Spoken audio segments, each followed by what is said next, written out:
Desde el punto de vista jurídico formal, la peculiaridad más importante de los estatutos de autonomía, junto con su aprobación, es su reforma. Y esto porque el procedimiento de reforma de los estatutos de autonomía quiebra con el principio fijado por el artículo 2 del Código Civil, según el cual el legislador presente no puede disponer acerca de los poderes del legislador futuro. Por lo tanto, el caso de la reforma de los estatutos de autonomía, al igual que la reforma de la Constitución, es una excepción a este principio general. Dos son los preceptos constitucionales que hacen referencia a la reforma de los estatutos de autonomía. Uno es el artículo 147.3 y otro es el artículo 152.2. El primero de los mencionados determina que la reforma de los estatutos se ajustará al procedimiento establecido por ellos mismos y requerirá en todo caso de la aprobación de las Cortes Generales mediante ley orgánica.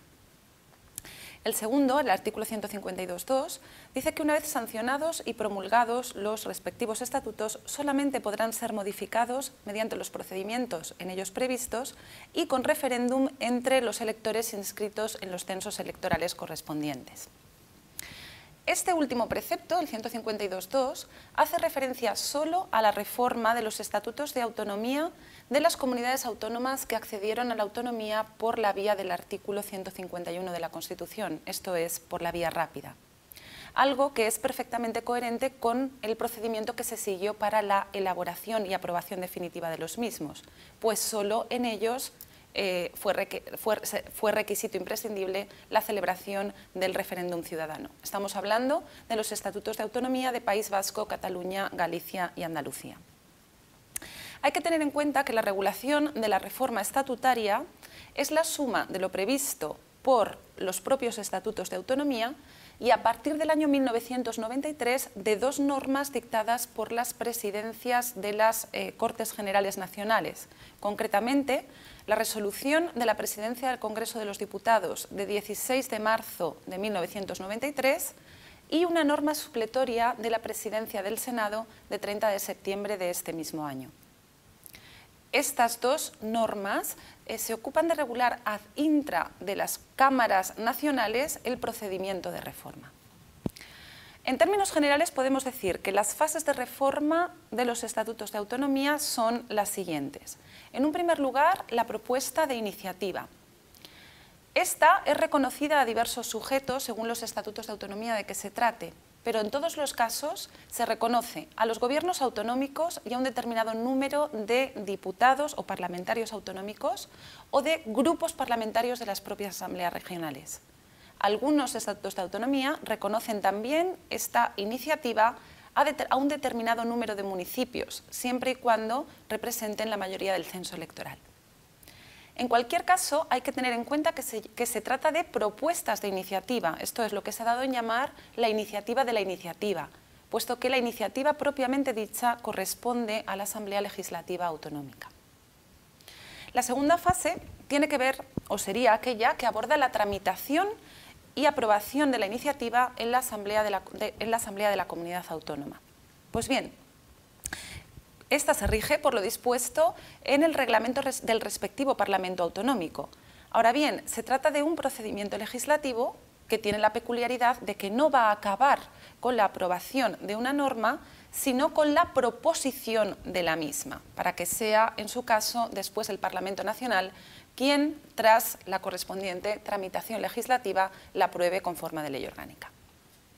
La tramitación en las Cortes Generales. Como hemos dicho, los estatutos de autonomía son leyes orgánicas y, por lo tanto, han de tramitarse según el procedimiento previsto para las mismas, con la peculiaridad de que si la comunidad autónoma cree que las modificaciones introducidas a través de enmiendas en el procedimiento de tramitación legislativa en las Cortes Generales hubiesen alterado tanto el texto original que lo desnaturaliza, ésta podrá retirar el texto de la reforma y evitar que de este modo le venga impuesta una reforma de su propio estatuto mediante la aprobación como ley orgánica.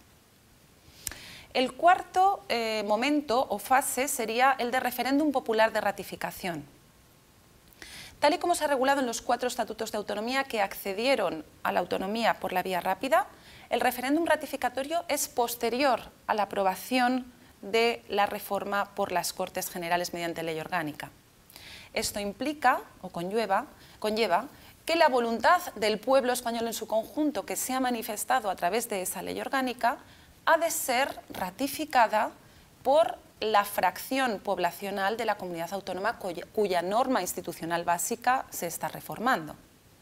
Sin embargo, a este respecto existe una excepción, cuando lo que se trata es de reformar la organización de los poderes autonómicos, pero sin que ello implique una alteración de las relaciones de la comunidad autónoma con el Estado, el referéndum habrá de tener lugar antes de la aprobación de la misma por las Cortes. No podemos finalizar sin hacer referencia a la última oleada de reformas que han experimentado algunos estatutos de autonomía. A partir del año 2006, 8 comunidades autónomas han modificado sus estatutos de autonomía. Algunas de ellas abordaban su tercera reforma. Tal es el caso del Estatuto de la Comunidad Valenciana, de las Islas Baleares, Aragón o Castilla y León. Y otras, en cambio, abordaban la primera reforma de su Estatuto de Autonomía. Tal es el caso de Andalucía, Galicia o Cataluña. En términos generales, podemos decir que las cuestiones abordadas en esta última oleada de reformas son, de manera muy sintética, las referencias, la introducción en el Estatuto de Autonomía de referencias a Europa o la Unión Europea, la clarificación de las categorías competenciales en el propio texto del Estatuto de Autonomía, la incorporación de mecanismos bilaterales o multilaterales de relación con el Estado y con otras comunidades autónomas, novedades en materia de financiación autonómica, la incorporación de órganos al sistema institucional autonómico que habían sido creados por la legislación autonómica y otros órganos de nuevo cuño, referencias identitarias en los preámbulos de algunos estatutos de autonomía y la incorporación de derechos estatutarios también en el ámbito de las competencias de las comunidades autónomas. Debemos concluir realizando, a pesar de las polémicas suscitadas en torno a las reformas de algunos de estos estatutos de autonomía que han generado incluso pronunciamientos del Tribunal Constitucional declarando la inconstitucionalidad de algunos de sus preceptos, que este último proceso, esta última oleada de reformas debe ser considerada positiva, puesto que supone un nuevo impulso al Estado autonómico.